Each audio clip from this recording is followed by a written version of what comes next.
Hey everybody, we're here live with my friend Ian Westermann from Essential Tennis, one of the biggest online instructional sites in the world. I remember when I first joined the tennis interwebs, I guess, like searching for tennis content. Ian's was one of the first videos that came up, him and Will pretty much. So yeah, it's so cool to have Ian on. And today we're going to be talking about the one-handed backhand, which I know a lot of you were asking for. And it's going to be great to have Ian to help us with that. And he's got a great bunch of video clips and thoughts for us and step by step. So Ian, thanks so much for joining us at the summit. How are you doing? I'm great. Yeah, thanks for having me again, Mirban. I think you do an incredible job with this event every year. I'm honored to be a part of it. You get so many great coaches, super knowledgeable, passionate people. So I'm really happy to be a part of it. Oh, thank you so much, Ian. I really appreciate that. I guess before I let you just launch into your instruction with the one-handed backhand, I guess I'll just ask you more of a general question, which is, why do you think that so many players struggle on the one-handed backhand? So speaking from personal experience, I think if the core mechanics of like how to use the body aren't pretty well ingrained early on, then it leads to a lot of adaptive movements to try to hit the ball from weaker body parts than what we're supposed to be using as kind of like the core engine that should be driving the shot. And as soon as you start doing that, again, just speaking from personal experience, I learned a couple key bad habits 30 years ago, and rewriting those habits once you discover them a couple decades later can be really challenging. And if the habits that are haywire are at kind of the foundation of what should be powering the shot, and if you're not a very big, naturally strong, athlete like me, then you get left with like very flimsy, weak body parts trying to hit the ball, and nothing good happens when that's the movement pattern that you get stuck in. Yeah. Very, very important stuff. I mean, I'm kind of dealing with that myself with my serve. I know you'd worked with me on it actually when you visited, and we were, recording some stuff about your book, which definitely people should check Yeah. out, and we'll mention later. Definitely got to use the whole body there. So, yeah, Ian, I will let you, I guess, go for it, and then we'll kind of interject with any audience questions and maybe questions of my own if that works for you. Yeah, it sounds good. So I've got a couple of slides here and a bunch of videos, and we're gonna be talking about the kinetic chain. I know everybody kind of knows what your audience, whoever is watching the summit is obviously pretty knowledgeable. It's been around the block, so we're not going to spend a lot of time on the basics. More so, we're going to be looking at like real life examples, myself included. I'm going to literally show you the match where I significantly tore my shoulder by driving my one-handed backhand poorly. And that mistake that I was making is the same repetitive mistake that I see from most of my students. Most of my students are 3-5, 4-0, sometimes 4-5 players, but I generally get people coming to see me who are in kind of the sweet spot of like 3-5, 4-0. So kinetic chain. So key elements here that are super, super important is we need to start from lower parts of the body. Energy, power really comes from the ground and ideally up through the rest of our body in kind of a wave. And there's different links in the chain that go up through our legs and then our hips and then our torso and then our shoulders and then ideally smoothly out through our arm and into the racket. And if there's a break in that chain, or if different links in the chain go out of order, then we completely kill that flow of energy that's supposed to go up and out through our body. So let's look at some pro examples, and I'll show you specifically what I'm talking about. We're going to look at first, let's look at an example from the side, actually, and then we're going to look at a couple examples from the back of world-class players doing this. And then I'll show you normal players, myself included, doing this incorrectly. And we'll talk specifically about how to make the correction or the change. Does that sound good, Mirban? Oh yeah, looking forward to it. Awesome. All right, cool. So I use this example a lot because Tommy Robredo is just an OG of one-handed backhand. And this clip here really highlights really nicely the different elements we're looking for. The baseline is in view here. And I want you to look at the angle of his hips relative to the baseline. When you look at world-class one-handed backhand players line up for a one-handed backhand, their hips are almost always right about 90 degrees to the baseline. And I want you to look at his chest. His chest is turned about 45 degrees past. And this is the kind of the, in my mind, the definition of coil. He hasn't just turned himself sideways. He has stretched his midsection by setting up his lower body at one angle and setting up his upper body at a different angle. And it's that stretching of his midsection that stores a tremendous amount of energy and force. And when he releases that stretch and comes from a pull position back behind him, meaning the racket is back behind his body, it's not to his side. Old school like tennis coaching was turn to the side, racket straight back, racket straight through. And it was very linear and it was very straight. And it was like a 90-degree turn one direction, then a 90-degree turn the other direction. And in a nutshell, the core difference between old school teaching and modern, methodology with tennis is now things are circular. It's no longer straight and linear. Now we're pulling things through circles to build energy and build power and force. And that's what Tommy is doing here by stretching his midsection and creating a real coil between his lower body and upper body. Yeah, it's amazing how much his upper body is really facing, behind. It's amazing. But, obviously a lot of us don't have quite the mobility, and especially, older players. So, Yeah. I mean, do you essentially just suggest that they turn their body as much as they can then?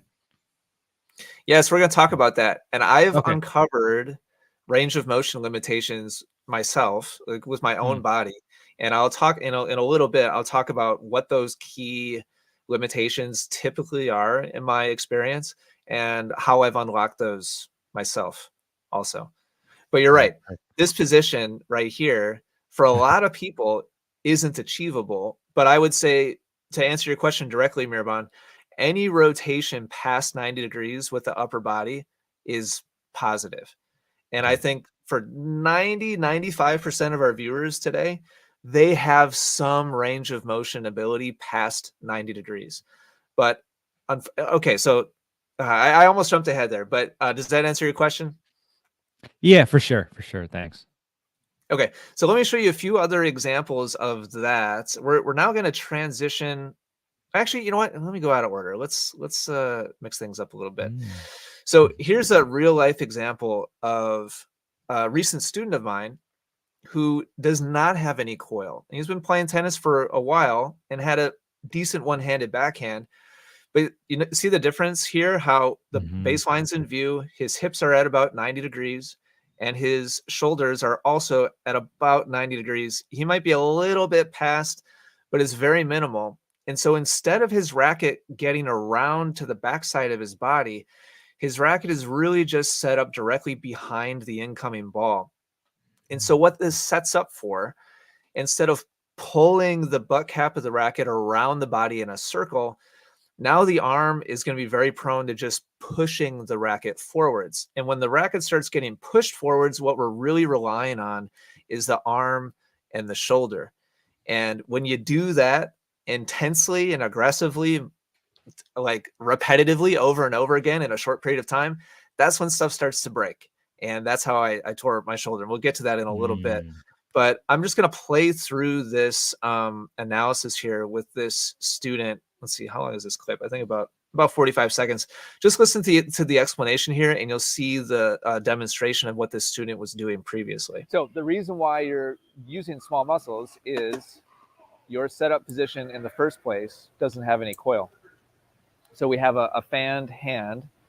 We have a chest that's the same angle as your hips. And so at least you're sideways, but there isn't any additional turn to help create some energy when you unwind. And so from here to contact, your chest is turning, but it's only about half of what the rotation was that we saw from the professional players. And so on the back end of the swing, there's a lot of arm motion because you're very actively trying to like add energy using this. Yeah. And this should be very passive, and it should be more this that's delivering energy. So I actually jumped ahead a little bit. Let me go back to Robredo really quick. And now that we've just gone over that real life student example, look at the transition that Robredo makes from his coil position to contact. So just kind of make a little mental note here of where his chest is facing. And you pointed out very correctly, Mirabon, this is a baller. This is like a badass position, right? Like he's turned far past his hip position with his upper body, so much so that his chin is like fully on top and like over the top of his lead shoulder, which a lot of people watching can't go to that position, and that's fine. We just kind of have to do the best we can. But from that setup position, I want you to look at how much unwinding happens by the time he makes contact. By the time he makes contact, there's like a full 90-degree unwinding that happens with his shoulders all the way to his chest facing the ball. Before he begins his forward swing, his chest is facing towards the back corner, maybe even a little bit towards the back fence. And his hips, remember, were 90 degrees to the baseline as he set up.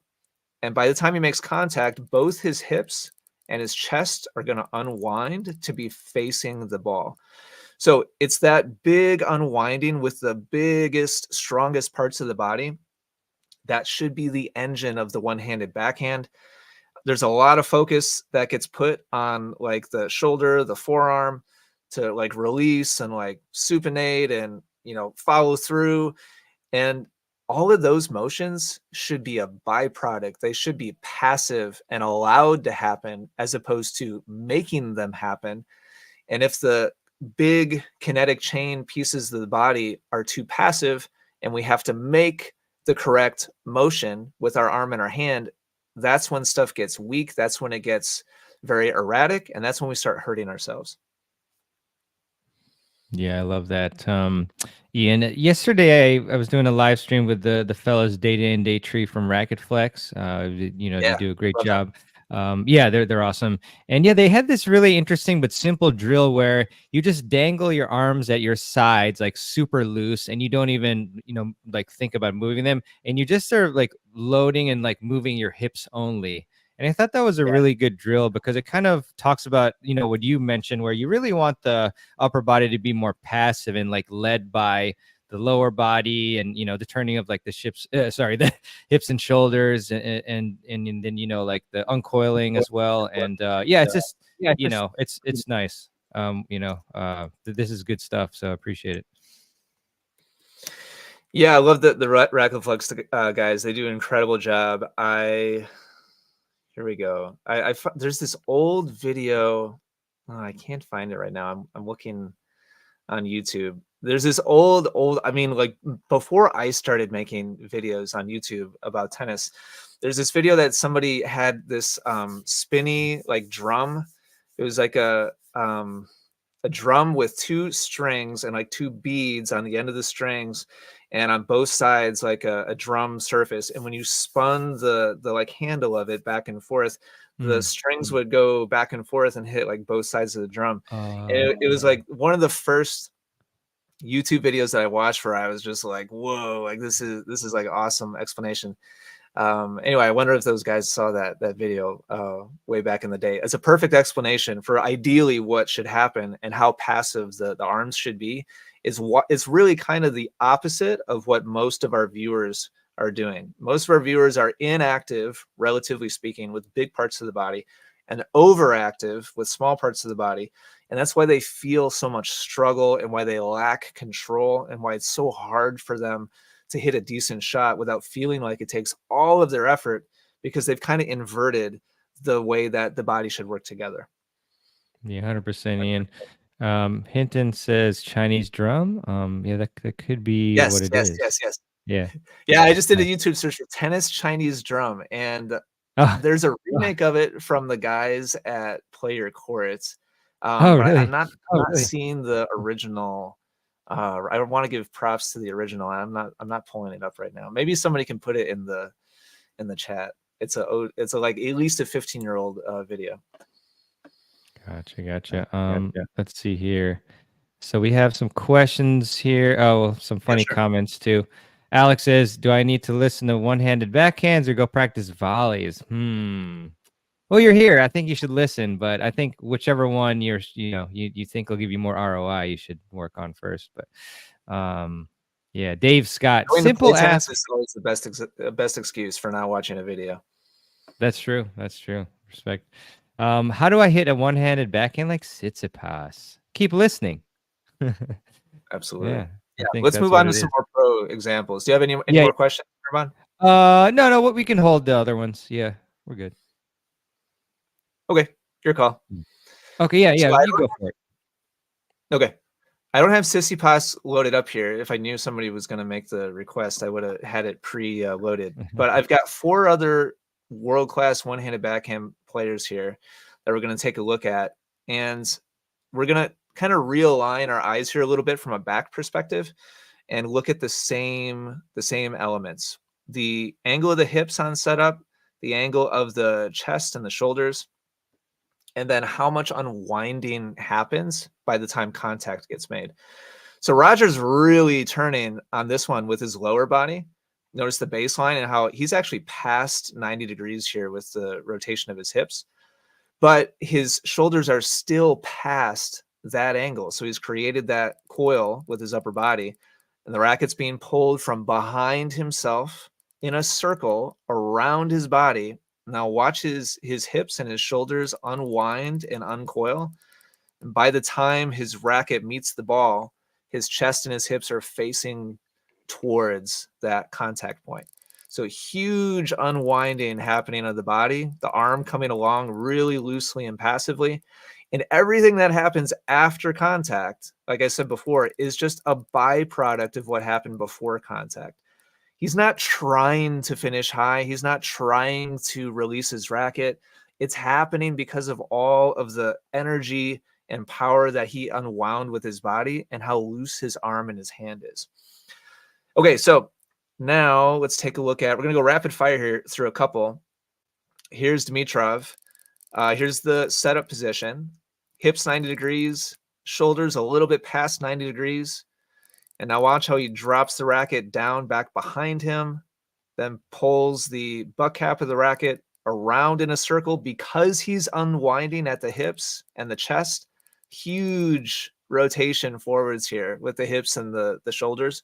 So he's facing the point of contact by the time he makes contact with the ball. And then from there, it's just passive release with the arm and the hand. And 2 more. Here's Stan. 90 degrees with the hips, past that with the shoulders, hand starts back behind the body. Remember my student that I showed you a second ago? He was beginning with his hand on his side, and the butt cap of the racket, if his racket was just dropped a little bit more, it would essentially be facing straight towards the ball.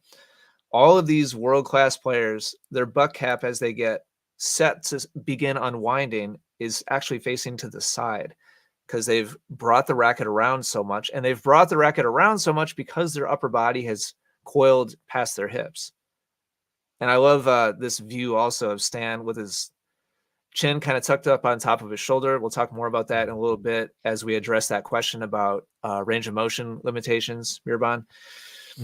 And then the hips and the shoulders pull the racket around. Contact gets made. Hips and shoulders are facing the point of contact. And then everything after that is just a release of that energy and just allowing it to decelerate. All right, one more. Here's sorry, I don't have Tsitsipas, but I'm going to flip this for all the righties that are going to complain out there. Here's Dogopolov. We'll look at the same stuff here.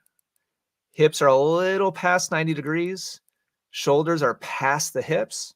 Hand comes way back here behind the body. This really looks like it's somebody else's arm or something. Like he's got crazy flexibility in his shoulder, his hand and his wrist to be able to get the racket this far back behind his body. So then there's a gigantic release of energy that happens as his hips and his chest unwind into the point of contact.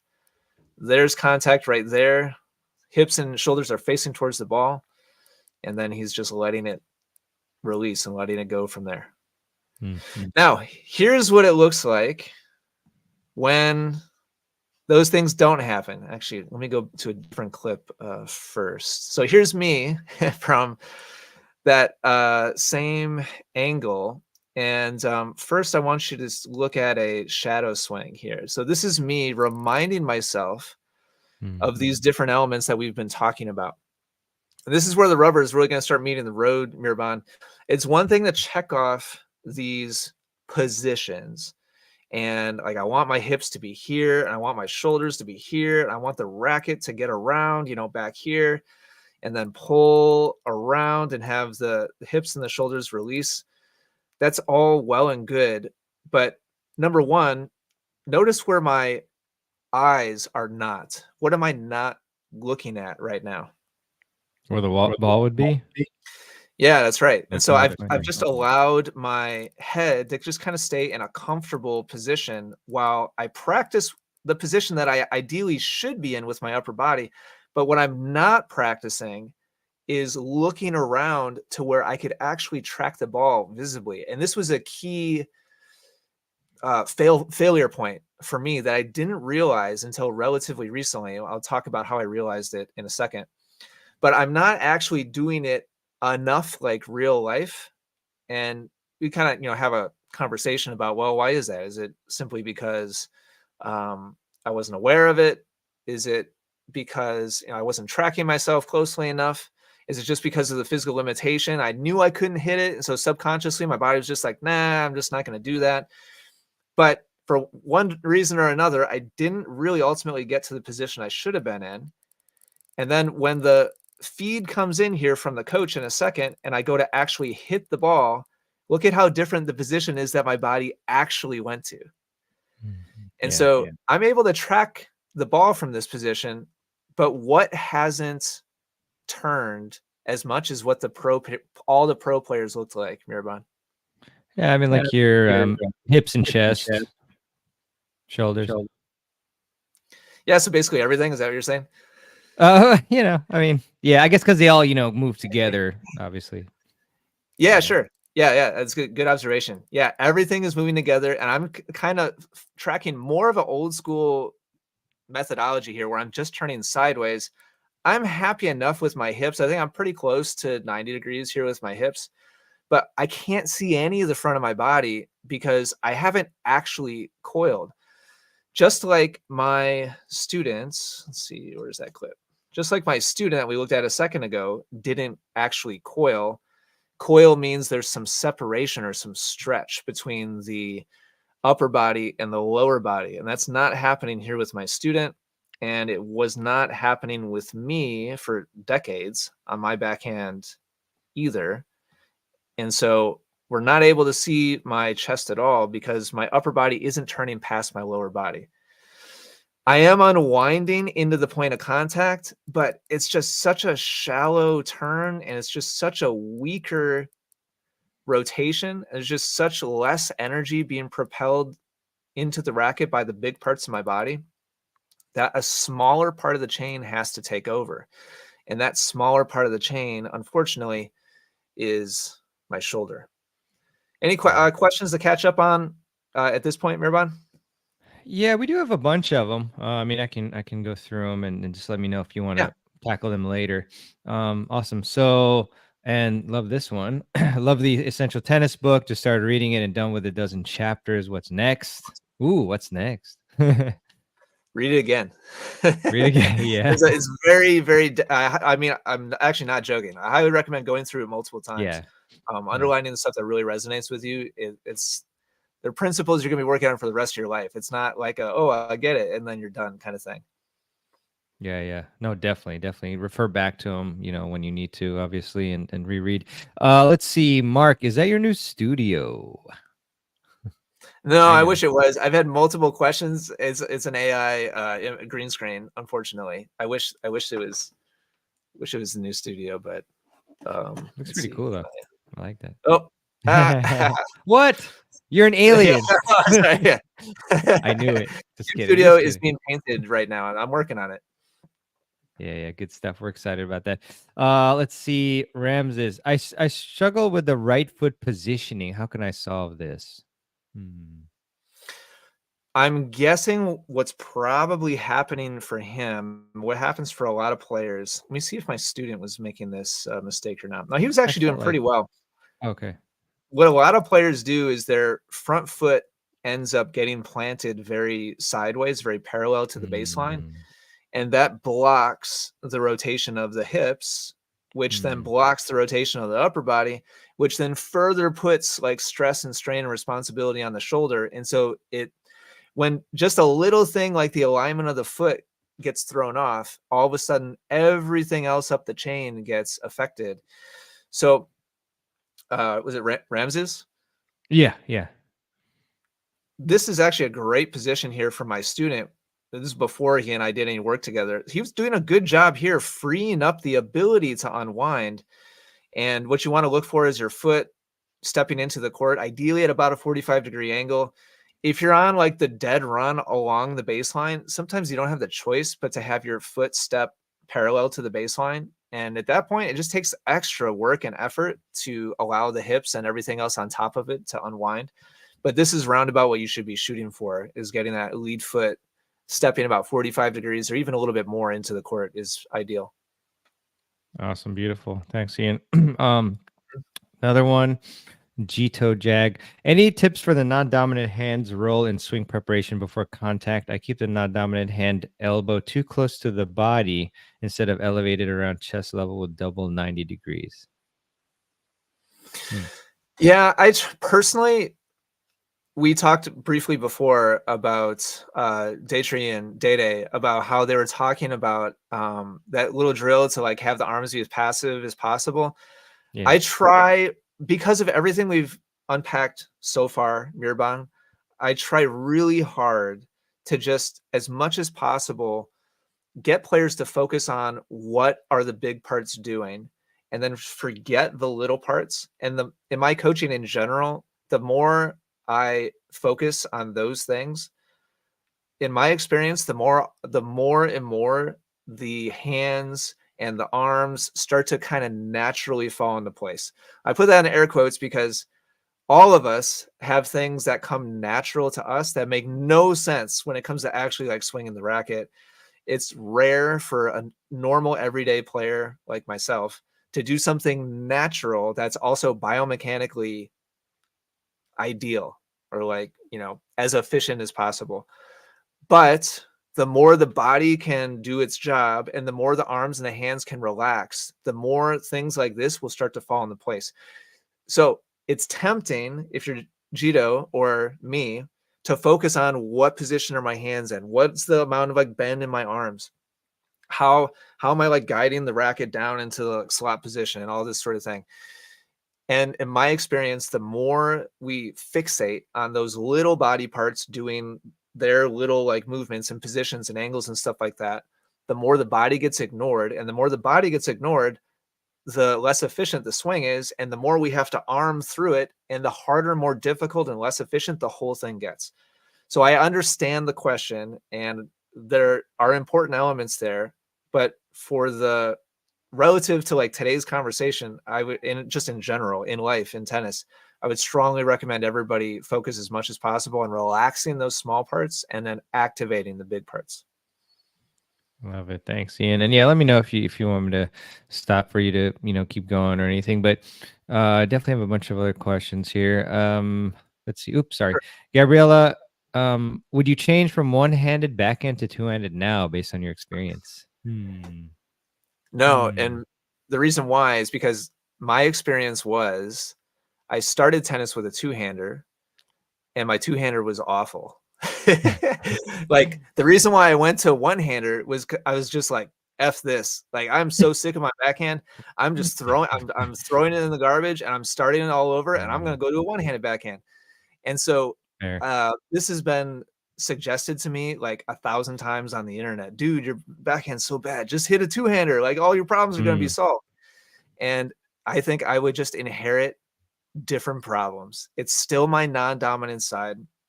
I'm still not the best like natural athlete ever. And so I think I would still have challenges. They would just be different flavors of, or honestly, it would probably still be related to the same stuff, the same kinetic chain pitfalls probably fall into, just they're a little bit different with the two-handed backhand than the one-handed backhand. Yeah, I hear you. And I'm always trying to play deuce and doubles, and I have to constantly remind myself like to try to lead with my big body parts instead of like my arms and stuff on the back, and it's tough. I just try to rip forehands. Dick P, why is the one-handed backhand leaving the game? You know, I want to do a statistical analysis. So no question, 40 years ago, 50 years ago, there were way more one-handed backhands. There's no question about it. Sure. And as the game has gotten more aggressive, more athletic, more powerful, more attacking, focused, there's no question that more people have switched to big picture. At the elite levels of the game, there's more two-handed backhands because there's a lot of benefit to having that other side of the body help provide energy and stability and like hit balls out of your strike zone and all that sort of thing. But in the last 10 years, is there dramatically less one-handed backhands now than 10 years ago or 15 years ago? I'm actually not so sure about that. Do you know off the top of your head, Mirban? No, I actually don't. I mean, at one point they were showing stats and they said, oh, there's only one-handed backhand in the top 10, but I'm not sure relative to the last 10 years how much it's fluctuated. So couldn't tell you. Top 10 is way too small. Like we're talking about 10 human sample beings size out of 8 billion, like 8 billion. Like sooner or later, like it's probably bound to happen. But it's of course irrefutable. The two-hander, there's a lot of benefits, and it's more popular, obviously, than the one-handed backhand. But is there in the top, let's say, 1,000 players in the world, is there a smaller percentage now than there was 10 years ago? I'm actually not too sure that it's smaller. I'd be curious to see the actual data on that personally. Yeah, no, me too. That's a interesting one. I'm sure some article there somewhere. Let's see what else we got. Give us the recipe. Well, you saw a clip there of them. And yeah, I think stick to the fundamentals that Ian showed you there. Brandon, what amount of grip hold should you have? Scale of 1 to 10. What type of grip strength? Varies individual, right? As little as possible. Okay. Yeah. Here's the thing. When we go to a 5, we think we're at a 2. In my experience, people dramatically over tighten their bodies in general, not just hand and like grip and forearm and stuff, but the whole body is way tighter and more tense than we think it is. And unfortunately, the more tense we are, the more rigid we get, the less fluidly we move, the less efficient we are, the less energy we can transfer in a point of contact. And so in my experience working, if I was working with frickin' Karu, so I'd be like, just probably a 3 or like a 4. But when I tell, a normal everyday, a normal athlete, not like a world-class player, grip it at a 3, they're probably going to be at like a 7 or an 8. So my general approach is just grip it at a 1. Like barely hold on to the racket. Yeah, and it'll be like a 4 or 5. My students, yeah, exactly. Then my students tend to be like a 3 or 4 or 5. Yeah. I love that. That's great advice for sure. I feel myself being too tight often in the match, and then you're gonna just it's not good. Let's see. Oh, sorry, I just read that. Dan, any tips on choosing between hitting the one-handed backhand versus slice while returning? Yeah, I strongly, in general, recommend people get used to driving as often as possible on return and serve, because once you go to the slice and once you kind of get your confidence built up in that shot, just speaking from experience here, it can be very difficult to jump back again and find the confidence to drive. And then before you know it, it's kind of a slippery slope, and you build up more confidence, more repetition. You kind of keep going back to the slice, and then you look up 20 years later and you don't know how to hit a drive anymore. That's true. That's very true. Yeah, I got into this long streak where I was just like chipping every time or lobbing backhand, and then like tried to hit some normal shots, topspin or flat, and it was like, what the heck? But yeah, so I agree with you for sure, 100%. Let's see here. DP is amazing strength to unwind. Yeah, definitely. I mean, it seems like. What do you think? I mean, is that indeed amazing strength, or is it just like biomechanical efficiency, or what do you think for these pros where they're all the way back there? I would use the word timing. Definitely Mm, not strength. Have you ever okay. watched a nationally ranked like 10 and under player play tennis? Like 70 pounds, 4 foot, 10, Yeah. and just freaking like ripping, forehands and Yeah. serves. It's not about strength. It's not don't get me wrong, like uh Stan and Roger and Dimitrov, like super strong athletes. But for the rest of us, it's not about pure strength and like our muscles' ability to like fire intensely. It's more so about when and what body parts need to start to unwind. And even if you're not a very strong person, if you unwind them in the right order and at the right time, you can still generate relatively huge amounts of racket head speed. But for me, it's more about the when and the timing, much, much more than it is about the strength of the muscles or the athlete.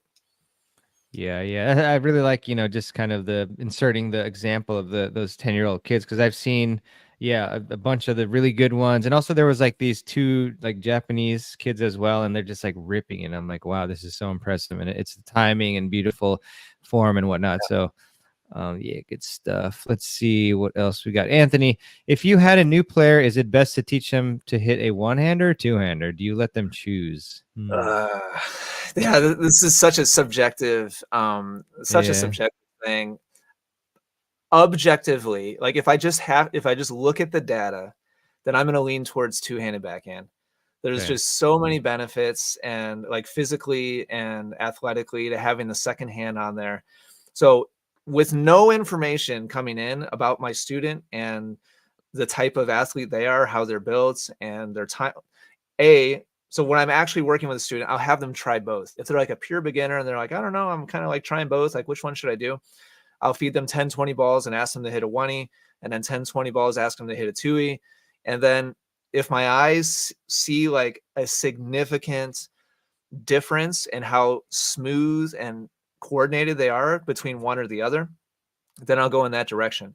And if it's just 50-50 down the middle and I don't see any benefit either way, like visually out of the box, then I'll recommend two hands. It makes me a little sad to say that, but it is what it is. Like there are real benefits to having both hands on the racket.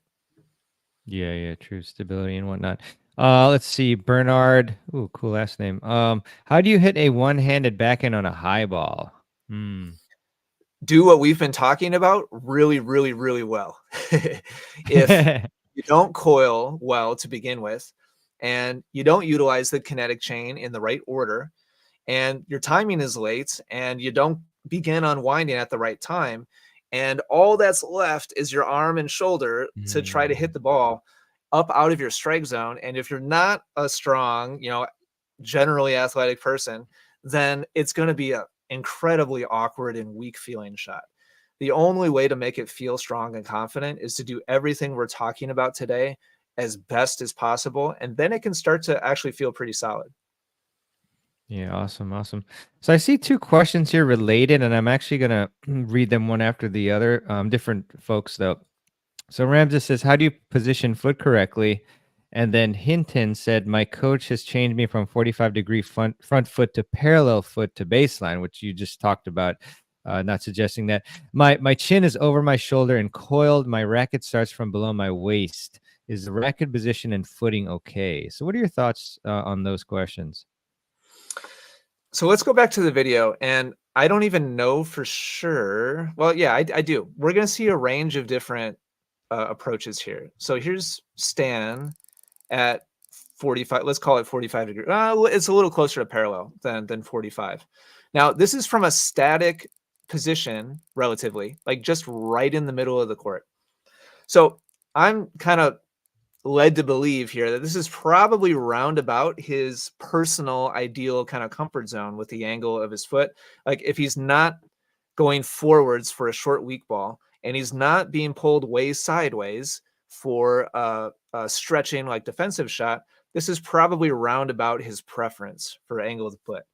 Now, I bet here, I might have limited myself a little bit too much here. Let's see how many clips we have. Now, here's one of Shapovalov where he actually jumped back and ran around his forehand to hit a backhand in practice. And he's actually going to set up his foot on this one parallel to the baseline. So a little bit angled inside the court, but not very much, pretty close to parallel. And I think the reason why is simply because he had to take a big like pivot step, get his whole body turned and moved out of the way. So he's like in process of making this big backwards like transition and pivot. And that just naturally leaves him in a more sideways stance or position. So he's in a closed stance here and his foot is more lateral to the baseline. And this is what you're going to see players use more often when they're striding and stepping out wide for a more challenging shot where they're moving out to the side. Okay, so let's see if we can find. So here's Dimitrov. He's at 45 here. This is a comfortable shot, like coming down the middle, pretty close to Stan. And let's go to, whoops, that's not Roger. Let's go to Roger. Roger's at about 45. Again, comfortable shot down the middle. I don't think I have handy a one-hander where they're moving sideways. Maybe I do. Yeah, here we go. I think Stan, moves side. Wow. He's making a big effort here. Sorry, we can't see the baseline, but he's getting pulled wide on this shot. And I want you to watch how on his last step, he plants his back foot and then makes a big effort to step forwards and point his foot into the court. Wow. And what that does, this takes a lot of A, coordination, B, balance, C, range of motion with that front knee and foot and ankle. I mean, this, if you just like looked at this, that doesn't look very comfortable. Agree? Yeah, totally. But he's going to the trouble of pointing that foot as much as he can forwards, because what that does is it turns his knee in towards the court. And what that does is it allows more space for his hips to be able to unwind into the shot. And what that does is it provides more space and freedom for everything on top of his hips to unwind and rotate into the shot. So that's like a really beautiful example of him making an effort to point into the court so that he has the ability and the range of motion to create this circular path that we've been talking about to unwind into the shot. So like, how do we train this? Well, it's just like anything else. We have to start in like a very controlled environment, probably just shadow swinging at first, and practice angling your foot at 45 degrees and then unwinding everything above it in the correct order, following the kinetic chain so that we can uncoil the body and produce a smooth, efficient shot. Then start to drop a ball to yourself. Then maybe start to toss a ball out to the side a little bit and practice moving along the baseline a couple steps before putting down your last step, with your foot angled in the court a little bit. What you don't want to do is finish this video, be like, sweet, run to the court, play a match, and be like, I'm going to work on angling my foot like into the court a little bit more. Because you're just going to do whatever you normally do because you're going to be under the stress and the strain of a competitive environment. So the way you master this is by beginning as easy as possible and then just add a little bit of challenge at a time and incrementally make it a little bit more real life until you actually can do it in real life. That's beautifully said. So, Ian, bottom line, Mirban, Yeah. I recommend that players have the ability of hitting a one-handed backhand with their foot lateral to the baseline and 45 degrees and everything in between, because based on the direction that they're moving around the courts, they're going to need all of those different angles depending on what direction their momentum is heading in. Yes. Awesome. Great stuff. Thanks, Ian. Really good analysis and examples. Love it. Mr. Peter Freeman says hi, boys. Hey, How what's you up? doing, brother? What's up, Coach Pete? Coach Pete. Crunch Time Coaching. Great to see you. Yeah, we've got a few more here, but I just wanted to stop to just double check. Like, were there other elements that you were gonna highlight or anything like that? I know you were in your flow before we stopped. Yeah, no worries. So yeah, I got a couple more things here. You tell Okay. me, Mirbon, like if the questions are super like relevant right now, we can totally do that first. Or if you want to go No. into the outline a little bit further, we can do that too. Appreciate it. I think we can go in the outline. They're a little bit not quite on point with it. So yeah, Okay. we can hold them. Cool. All right. So picking up where we left off, the problem that I personally ran into was when I was practicing, I thought, and by the way, this extends way beyond one-handed backhand and just into learning theory in general. So like this applies to every skill, every stroke in all of tennis. The problem I was running into was I thought I was practicing coiling this much, but when the ball actually came to me, I was only coiling this much. And that left extra responsibility for my arm to hit the ball. And I think there's some more, just more clips of me here, like actually rallying with this coach. And after seeing all of those beautiful world-class examples of Dolgopolov and Federer and Stan, you see how I'm just really falling short in terms of the coil with my upper body, the position my racket's able to get to. My shoulders never go past 90 degrees to the baseline. My racket never quite gets around me so I can pull it around in a circle. And so that's leading to my arm and my shoulder having to do more work than it should have to do. So ultimately, the reason why I tore my shoulder was I went into a match with the goal of I'm going to drive. Like I've gotten into this habit of just over slicing and relying on the slice too much. So I'm going to go into a match and gosh darn it, I've been practicing, my backhand, and I'm going to just commit to hitting as many backhand drives as possible. And I think this is about a minute long clip here. Sorry, you're going to have to live through my facial hair experiment. But this is about a minute long clip here of me breaking down the swings that I made in this match. And it was during this match that I tore my shoulder. So I'm just going to play this. It's about a minute, and you'll see the analysis here of different examples while I was playing a match against Adam on the other side. Now, some backhands for my match against Adam. Match where I drove more backhands than I've ever driven before in a match situation. And many of you were super supportive, complimentary, and I appreciate it. And it's the best I've ever hit my backhand in a match. But look at the body position and look at the racket position. So what has to be doing the work here? The body's helping, but this isn't anywhere close to the position that I want to be in. And so my arm has to do a lot of the hitting. And that puts a lot of stress and strain on the shoulder. And so backhand after backhand, this one is especially painful for me to watch. Here's a return of serve, short of 90 degrees. And as I hit, my body's not even turning at all. So this is 100% being powered by my arm and my shoulder. Racket's not making it around the back of my body. My body's not uncoiling or unturning into the ball at all. Unturning, I don't know if that's a word. But backhand after backhand, that was the position I got to. And so my arm had to do a lot of work. And so over the course of a 2-hour match with Adam, I hit backhand after backhand after backhand from this position using my arm. Now, I hit some great shots. I hit a couple winner backhand drives. I've never done that before in a match on the Essential Tennis channel. I was really proud of that, and I committed to it. So big lesson here, Mirbon, is, and I'll go to my outline here. We'll get through some more of my points here. There's a huge problem.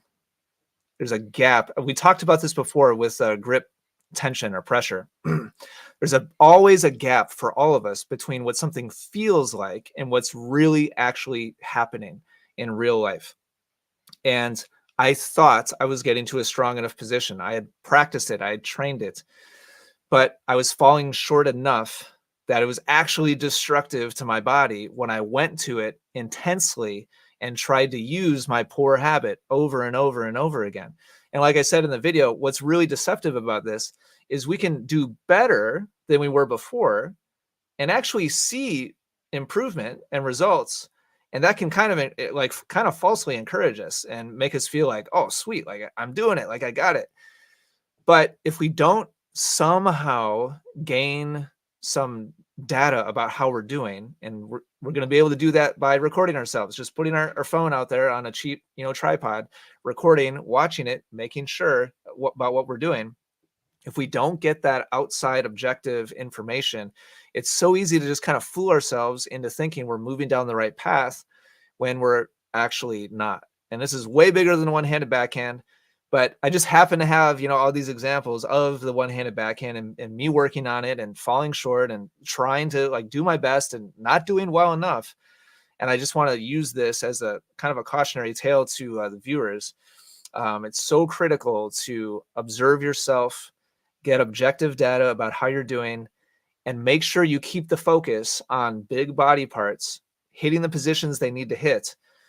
And I just have one other big thing to talk about, and that's the range of motion thing, Mirban. But any questions before we get to that? Yeah, let's see. So one of them's by David. Since the high one-handed backhand is so hard for a rec player, should we just concentrate on hitting on the rise? I mean, in a perfect world, sure, you could just like snap your fingers and be like, I'm gonna hit everything on the rise, and then you can just like do like a genie like poof, and then like just show up in the right place and like hit the ball on the rise. But unfortunately, in real life, the height and the spin and the trajectory of the ball is out of our control. And sometimes hitting the ball on the rise is literally not an option. And because it's just a well hit shot from our opponents, and we don't have the opportunity, the time to be able to span the space that we need to hit it on the rise. Now, in general, would I encourage people to get comfortable hitting on the rise? Yes, 1,000%. It's a great tool to have in your toolbox, but it's not a silver bullet that's going to keep the ball from getting up out of your strike zone. That's going to be up to the quality of the shots from your opponent. Yeah, totally. Dick P just said weight going backwards. I think that was one of your first clips within the last few minutes of you like going backwards. We saw that. It's a tough shot there too. Let me address that real quick. I want to make a bunch of videos on that topic in the near future. Watch Dimitrov hit this off of his back foot. I could come up with thousands of examples of pros hitting off their back foot and while falling backwards. Is it better to step in instead of like stepping back?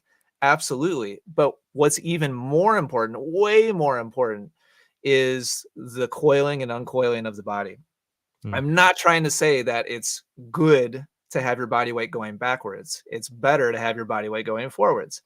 But like we mentioned a second ago with the high contact point thing, it's not really up to us.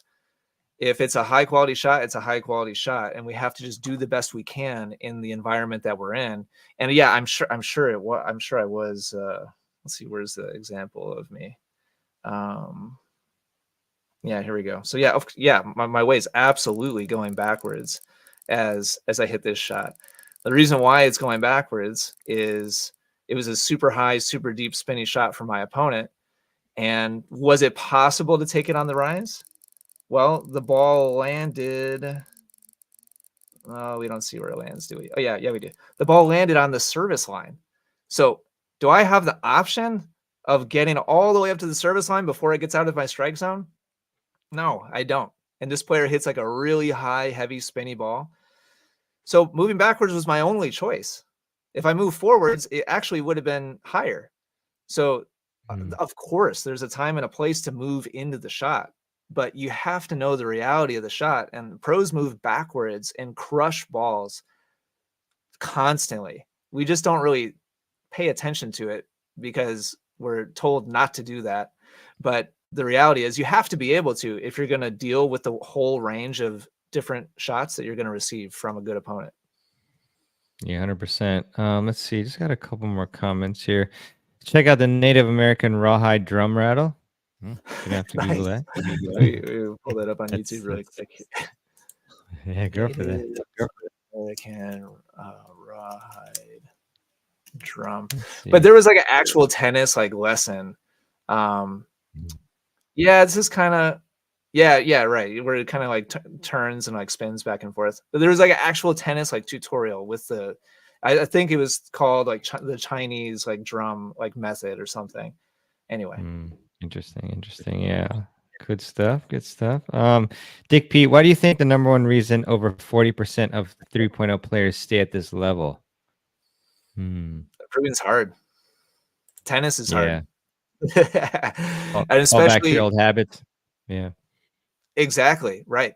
Yeah, we set habits whether we know it or not immediately as we walk onto the tennis court. And if, let's say, 10 years into your career, you're like, you know what, I've been playing 3-5 for 5-6 years now. I've been playing tennis for 10 years. Maybe I should kind of do something about this.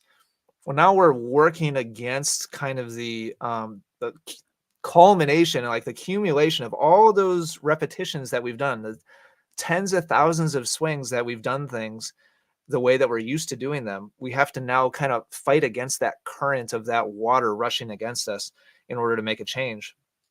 And we all have different cards that we're dealt, you know, genetically and in terms of our natural abilities, in terms of talents and coordination and stuff like that.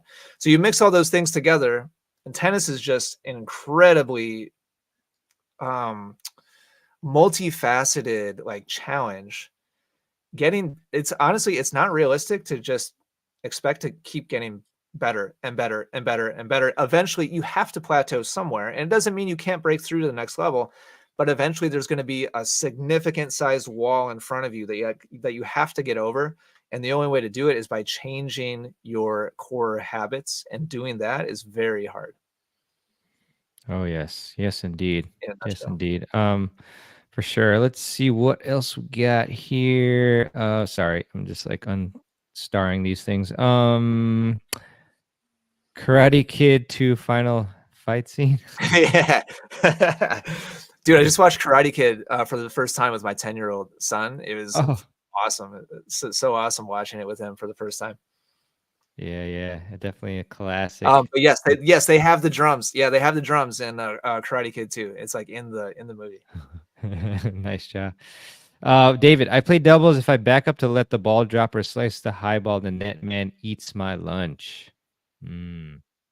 Aggressive. Think about lobbing. Players you're playing. Yeah, for sure. The lob was very effective. Mark, we all have bad days. You're right. Tennis is hard. I'm just happy I can still do it at 63. Nice. Yeah, good for you, Mark. Keep balling, Mark. Keep improving.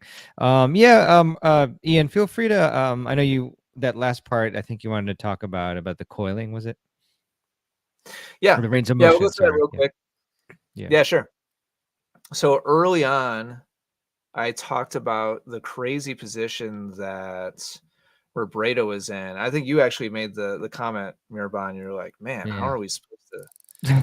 Like, it almost, he looks like an owl or something, you know, like, or like the Exorcist. Like his head is like going. It looks like it's gonna go like in a full like circle around his shoulders. A crazy position. And I was playing frisbee with my son. This was just like 6 months ago. And I don't know about you, Mirabon, but I've played a lot of frisbee. I've thrown a frisbee a lot just for fun. I've played a lot of disc golf or frolf. Nice. That's fun. Favorite. Yeah, dude, it's so much fun. It's one of my favorite non-tennis activities. And I generally consider myself like really good at throwing a frisbee. There's got a lot of commonalities with the circular, you know, coiling and uncoiling of the body. And I like to tinker around with mechanics and technique and stuff. While I was throwing frisbee with my son, I recognized all of a sudden that I wasn't able to turn my chest away from him while keeping my eyes on him and actually be able to unwind without taking my eyes off of him. And I realized all of a sudden, like, man, I just don't have like the physical range of motion in my neck to be able to actually like hit this position that we're trying to hit. And so that kind of led me down a little bit of a rabbit trail. I got this, I didn't even plan to have it here. I got this, like, maybe you've seen this on like Amazon, this like brace that you put on that kind of pulls your shoulders back and puts your upper body in like a more neutral position. We all have such bad habits from sitting at, you know, desks and like just sitting in general so much that you tend to be kind of hunched forwards from like the mouse and the keyboard. Sorry if I'm making you uncomfortable right now, Mirabon. I fixed myself. Yeah, I know. Every time I'm like talking to somebody with good posture, I'm automatically like, oh shoot, like I'm in such a bad position. There you go. You're getting a better backhand already. Thank you. So anyway, I've been wearing this like brace, which kind of makes me sit up in a straight position. And after a couple weeks of wearing it, my neck is like has been chronic. I've had a lot of like sprains, and like I'll wake up with like a stiff neck, you know, in the morning, and it's freed up so much range of motion in my neck. And I'm excited to, whenever I have the time, to go back to the court and start hitting and working on my game again. These are the types of things. So I'm just using this as like a personal example. My neck has been stiff because my posture has been kind of rounded and poor. I didn't have the range of motion I needed. All of us have these friction points and like these rubs in our physiology, and the way that we're short in some parts muscularly, and maybe over, you know, flexible in other parts. And we have to balance those things out in order to ever hope to be able to hit the positions that these world-class players hit. So I can't like prescribe something that works for everybody out there. I'm just generally going to really encourage people to try hitting these positions at home, even just in a shadow swing. Find out where they feel like that is so like uncomfortable or tight, or like it feels like I'm going to hurt or pull something. And those areas are where you personally need to spend some time with a foam roller, or doing some yoga, or repositioning, realigning, and getting a more neutral, healthy position with a body part. And that will unlock your, I know this is hard, right? Everybody was hoping I was going to say like, oh, just flip your wrist, like, you know, by 45 degrees at the point of contact, and bam, you're going to hit a one-hander like Shapovalov. I'm sorry, it's not freaking that simple. We all have our friction areas, and I just really want to encourage everybody to figure yours out and kind of go to battle with it to free it up, so that you can have the type of smooth flowing motion that all of these world-class players do. Yeah, beautifully said.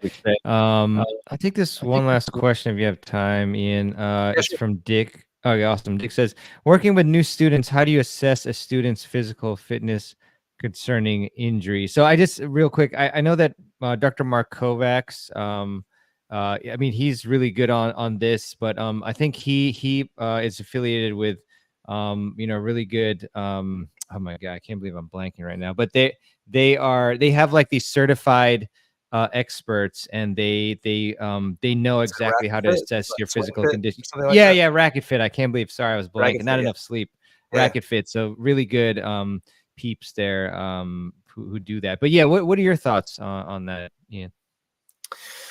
Yeah, so not my area of same. So go to the guys at Racket Fit. But personally, when I'm analyzing like video from students, I'm kind of looking for two things. Number one, what is their neutral position, body position, with their feet, with their knees, with their hips, with their posture? If their normal kind of static neutral position is off kilter, like a lot of people, their feet will like flare like out, or they'll flare in. That means that their knee is going to be out of position, which means their hip is going to be out of position, which means they probably have a lot of like tightness and lack of range of motion, which is going to make it very hard for them to be able to do these types of things, to coil and uncoil effectively. So what is their return to neutral position like? And that covers all kind of a huge range of like different. Wow, where did the balloons come from? Did you see that? Or is that just me? I saw confetti like 20 minutes ago. Confetti came down. I was like, what is this? Mac OS Yeah. has some weird like AI gestures built in now, and I need to figure out how to turn them off. There's like, I think if I like hold my thumbs up for, Oh, oh yeah, gotta be joking, bro. What is that? That's sick.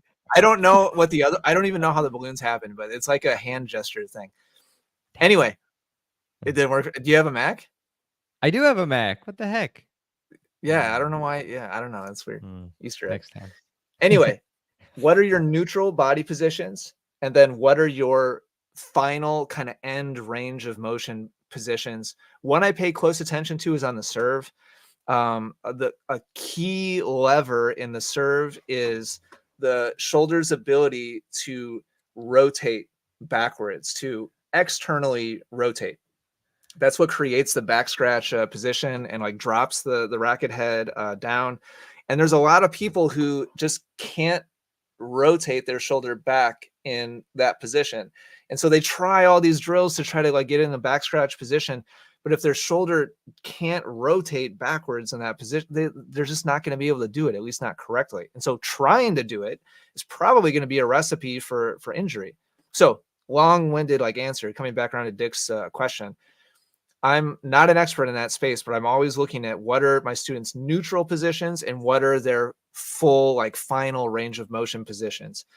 And if their neutral positions are not neutral, in other words, if their home base is way away from balanced with their body position, and or if their final range of motion position is severely limited, then I have to modify my approach and I have to modify my advice, because we can't try to hit like these. I think the biggest criticism of the way that I teach is like, well, you're showing like elite world-class athletes to normal everyday athletes, and it's kind of apples and oranges. And I think it can be dangerous if you don't pay close attention to the unique individual limitations of each individual student and like human that you're working with. If you're paying close attention to that, you can still strive to push them as close to ideal as possible, but you want to be careful about overdoing it with somebody who just doesn't have the physical range of motion that they need. Yeah, definitely. Awesome stuff. I guess this maybe a couple more. So we got a comment here from Hinton's. Vinyasa power yoga has helped my range of motion in the neck as well as my hips. Yeah. Yoga's good. Yeah, I have an app on. Yeah, I was doing it very consistently every morning, and then like when the summit came, I kind of a little tough there. But yeah, it's I have an app called Down Dog Yoga, and it just constructs a yoga workout for you depending on like what areas you want to work on specifically, or you can just do a general one. And I find it to be very good, and this helped a lot. Yeah, it was very integral. Very integral for me to keep playing well and feeling good. And then David, do you static stretch at home and dynamic stretch pre-match? Yes, you can static stretch at the courts post-match also, but generally speaking, yeah, you don't want to static stretch pre-match. You want to do dynamic movements before you play. Awesome. And Ian, do you have you done yoga, or do you do it now? Dude, it's been a lifesaver for me. I started doing it routinely probably about 4 years ago. I in the past have had chronic lower back issues, and it's completely taken that away. Like I have no worries or concerns about my lower back anymore. And for years, I was trying everything, every type of physical like therapy, and even stretches and stuff like that. It wasn't until I got into a regular yoga practice that, man, I just could feel it early on. I could it felt like I could just feel the fibers like being pulled. I know that sounds terrible. But like my lower back was just chronically so problematic and so tight. And when I started doing yoga on a regular basis, I could just feel it freeing up that part of my body. And there's no way I'm going to stop doing it now. I feel so much better. Love it. Yeah, same here. Love it to hear it. So, yeah, I think this is a great time to kind of wrap up. And Ian, this was awesome. Like, I kind of wish I had a one-handed backhand so I could but I feel like, oh yeah, fireworks. Yeah, let's go. Yeah, I love it. But I feel like, a lot of what you're talking about really applies to even the two-handed backhand as well. Like with, yes. keeping the upper body passive, so to speak, and focusing on the big body parts. So I still took a lot from this. So it's just amazing for both backhands overall. Just want to ask the audience where you might want to direct them in terms of checking out, Yeah, video wise, definitely the Essential Tennis YouTube channel. I've started regularly posting on the Essential Tennis Podcast again, on whatever podcast app you use. And my favorite resource recently is definitely my book, which is on Amazon. Yeah. And there's an audio version and a Kindle version of that, so you can check out that too. Awesome. Let me actually get a link to it. Sorry, this is actually my affiliate link. So just letting you all know, transparency. But yeah, so there it is. So definitely just click that link there and check out Ian's book. Really, really good book. I'm seeing right here 560 reviews, 4.8 stars. Like that's as good as you get, as far as reviews, and a lot of them. So that's awesome. So yeah, check that out, everybody. And yeah, any last thoughts on the one-handed backhand or anything else before we adjourn, Ian? Yeah, I would just kind of tie it back into exactly what you just said, Mirban. I alluded to this very briefly when we first kicked things off, but the way you just described is exactly right. Everything we've talked about, from the kinetic chain to using body parts in the right order. See, dude, I gotta figure out how to turn this stupid thing off. I gotta figure out how to turn it on. Okay, so one one is just but two is fireworks, I think. Yeah. Oh my god, that's awesome. The principles we've talked about are universal for humans trying to be athletic.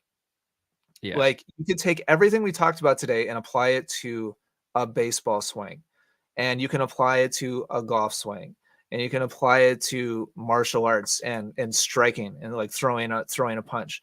It's all the same mechanics. Humans are meant to move in a certain order, in a certain way. That's how we're most efficient, how we can deliver the most energy with the least amount of effort and stress.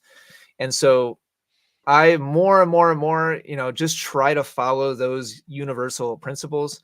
And so you're absolutely right, Mirban. You can apply everything we talked about today, with the exception of like the specific positions. Like I pointed out some like specific body positions with the hips and the shoulders. Stuff gets a little different when you put the second hand on the racket, but the underlying principles are the same. You can apply all those things to volleys, to overheads, to serves, to forehands. So I would really encourage people to study human movements, in general. Not that you have to go buy like a textbook or something, but just understand that there's common threads that run through all of the different techniques that we're trying to master.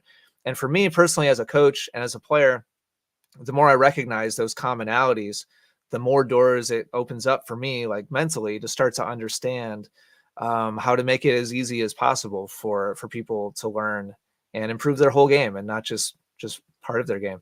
So I hope people watching take that to heart and start to notice the connection points so that their entire game can elevate and not just their one-handed backhand. Yeah, beautifully said. Love it. Great close. So yeah, thanks everyone for checking out this session. Definitely check out the replay and just fireworks. Oh, why can't I do it? And yes. we got to talk about later afterwards about me getting this stuff. But yeah, and everyone check out Essential Tennis, Ian's book, which I put the link in the chat for you. And yeah, so thanks. Thank you, Ian. Of course, thank you everybody. Fantastic stuff, and hopefully join us. Yeah. Thank you all, and hopefully join us later tonight for a live stream with Jorge. So that'll be fun too on the mental game. So, all right, thanks everyone. Thanks, Ian, and catch you later.